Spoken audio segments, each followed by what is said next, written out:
नमस्कार, मैं डॉक्टर सुषमा पांडे, सह आचार्य राजनीति विज्ञान, राजकीय महाविद्यालय टोंक। आज के व्याख्यान में आप सभी का हार्दिक स्वागत करती हूँ। आज हम जिस विषय पर चर्चा करेंगे उसका शीर्षक है जॉन लॉक के अनुसार सामाजिक समझौता सिद्धांत। प्राकृतिक अवस्था की असुविधाओं को दूर करने के लिए जॉन लॉक ने माना कि मनुष्य ने मिलकर एक समझौता किया और ये जो समझौता है ये किस प्रकार था। इसमें सब मनुष्यों के समान होने के कारण जो समझौता था यह समाज के सब मनुष्यों के साथ किया जाने वाला एक प्रकार का अनुबंध था। अतः इसे क्या कहा जाता है, सामाजिक अनुबंध का नाम भी दिया गया है।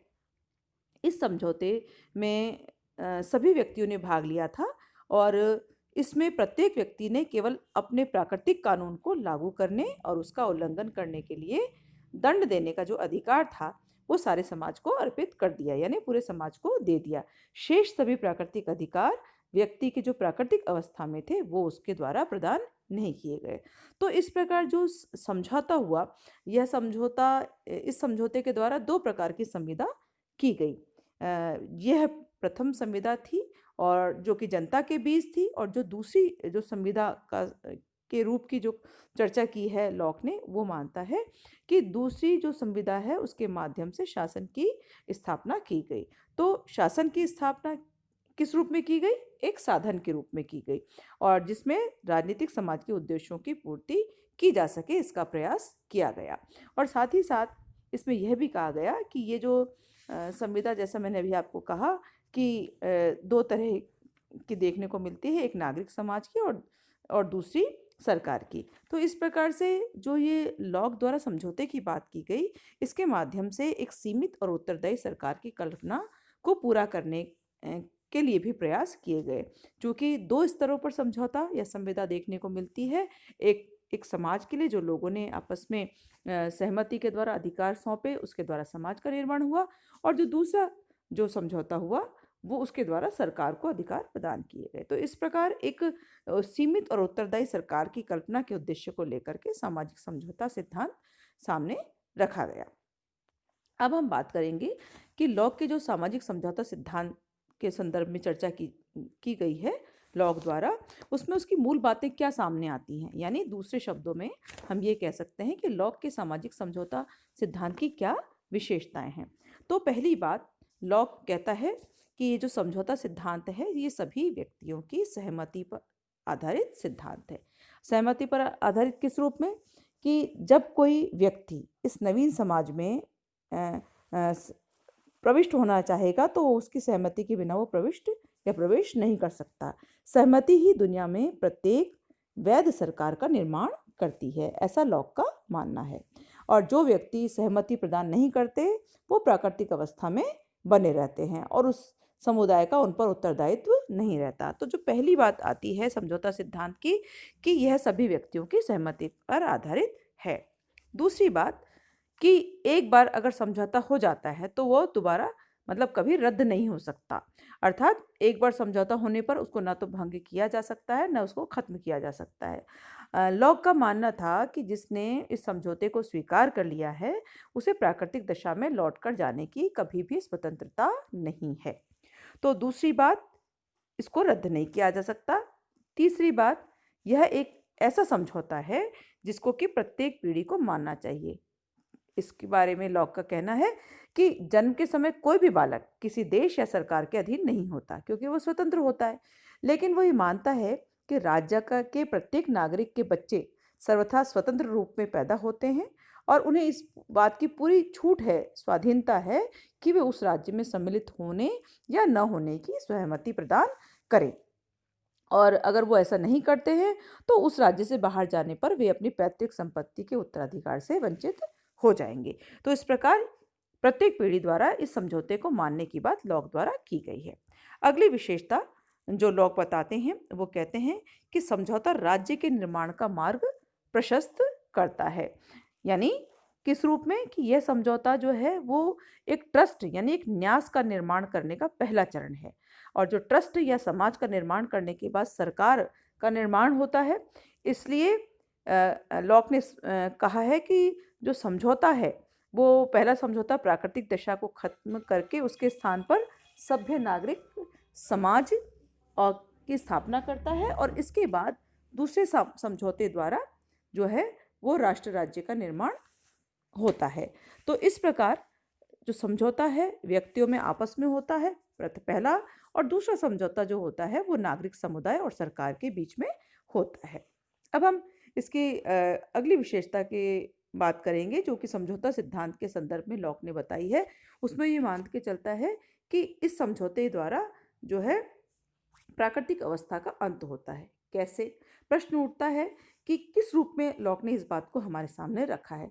तो लॉक का कहना है कि राज्य के अंतर्गत भी जो मानव के जो प्राकृतिक मानव जो है वो प्राकृतिक कानून के अधीन या उसके नियंत्रण में उसी तरह से रहता है जिस प्रकार की वह प्राकृतिक अवस्था में रहता था।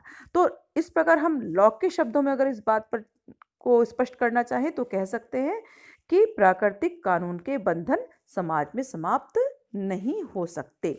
तो इस प्रकार जो समझौता सिद्धांत को लेकर के लॉक ने चर्चा की है उसको हम मूल विशेषताओं के रूप में जिस तरह से भी हमने चर्चा की है उस बारे में स्पष्ट कर सकते हैं। अब हम बात करेंगे कि लॉक ने जिस सामाजिक समझौते की बात की है उसकी बहुत सारी कमियां हैं, आलोचनाएं भी उभर कर के आई हैं। तो वो आलोचनाएं क्या हैं?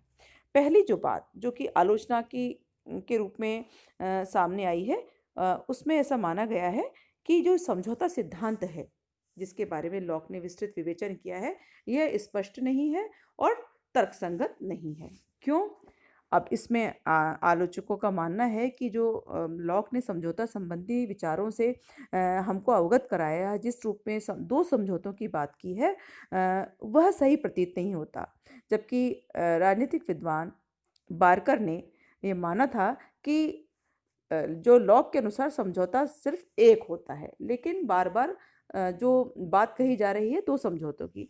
तो ये अपने आप में लॉक की जो ये विचारधारा है जो कि समझौते को लेकर के रखी गई है ये अपने आप में स्पष्ट नहीं है, और जिस तरह के समझौतों की बात या संविदा की बात लॉक ने हमारे सामने रखी है वह तर्कसंगत भी नज़र नहीं आती है।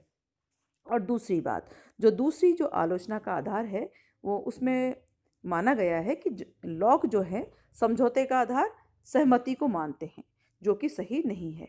क्यों? क्योंकि इतिहास में कई बार हमें ऐसे भी राज्यों का उल्लेख देखने को और पढ़ने को मिलता है जिनमें कोई सहमति आधार नहीं होती, बल्कि जो बल और शक्ति के आधार पर बने भी हैं और नष्ट भी हुए हैं। तो इस प्रकार अगर लॉक के इस विचार को माना जाए कि भाई समझौते का आधार सहमति है और सहमति के आधार पर ही आगे चल कर के राज्य बनते हैं और वही शासन उनके अनुसार चलता है, तो ये उचित प्रतीत नहीं होता, क्योंकि बल और शक्ति के आधार पर भी राज्य बने हैं और नष्ट होते हैं। तो इस आलोचना के कारण भी लॉक के समझौता सिद्धांत को लेकर संशय की स्थिति उत्पन्न होती है। तीसरी आलोचना कि लॉक ने जो यह बात हमारे सामने रखी है कि एक और समझौते को सर्वसम्मति से संपन्न करने की बात वो कहता है कि भाई लोगों ने आपस में समझौता करके सहमति से जो है समझौता किया है, लेकिन दूसरी ओर वो बहुमत के शासन के सिद्धांत का भी समर्थन करता है। तो ये जो बात है दोनों बातों में एक विरोधाभास है। लॉक वास्तव में यह स्पष्ट नहीं कर पाया कि वो कहना क्या चाहता है। अगर समझौते की बात सही है, सर्वसम्मति की बात, लोगों की आपस में एक वैचार मतैक्य की बात है, एक सोच की बात है, तो समझौता सिद्धांत सही होना चाहिए था। लेकिन जब वो बहुमत के शासन की बात करता है तो ऐसी स्थिति में वो स्वयं अपने विचारों में एक विरोध की स्थिति को जन्म देता है। तो इसलिए हम इस विचार को भी सही नहीं मान सकते। अगली आलोचना में लॉक कहता है कि समाज के निर्माण से जो पूर्व वो अधिकारों की जो बात उसने कही है वो एक काल्पनिक है। यानी अगर समाज के बनने से पहले ही अगर अधिकारों का अस्तित्व है तो ऐसी स्थिति में लॉक ने जो जीवन स्वतंत्रता और संपत्ति की बात अधिकारों के रूप में कही है वह एक तरह से काल्पनिक लगती है, क्योंकि किसी भी राजनीतिक समाज के निर्माण से पूर्व जो अधिकारों का अस्तित्व संभव नहीं हो पाता।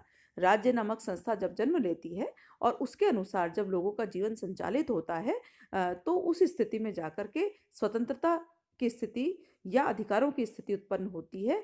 तो यह कहना कि समाज के निर्माण से पूर्व ही अधिकारों का अस्तित्व हो जाएगा तो एक कल्पना सी प्रतीत होती है, एक काल्पनिक एक उसकी सोच है जो कि व्यवहार में उचित नहीं है। और साथ ही साथ लॉक ने अपने सामाजिक समझौते में बार-बार मूल समझौते यानी कि ओरिजिनल कॉन्ट्रैक्ट शब्द का प्रयोग किया है। लेकिन उसने कहीं भी ये स्पष्ट नहीं किया है कि मूल समझौते से उसका क्या तात्पर्य है, क्या अर्थ है। इसीलिए वाहन और सेबाइन जैसे जो विद्वान हैं, वो कहते हैं कि लॉक के अनुसार 2 समझौते होते हैं। यानी पहला समझौता कौन-सा? जो मूल समझौते से प्राकृतिक अवस्था को खत्म करके राज्य का निर्माण किया जाता है, वो पहला समझौता। और दूसरे समझौते से सरकार की स्थापना होती है। तो जो वास्तव में लॉक बार-बार मूल समझौते की बात करता है, वो उसने स्पष्ट नहीं किया कि बेसिकली या मूल रूप में वो क्या कहना चाहता है। तो इस प्रकार जॉन लॉक के सामाजिक समझौता सिद्धांत को लेकर के आलोचनाएँ प्रस्तुत की गई हैं। आज का यह व्याख्यान यहीं समाप्त होता है। अगले व्याख्यान में एक नए विचार के साथ हम पुनः आपके साथ जुड़ेंगे, आपसे चर्चा करेंगे। तब तक आप सभी का बहुत-बहुत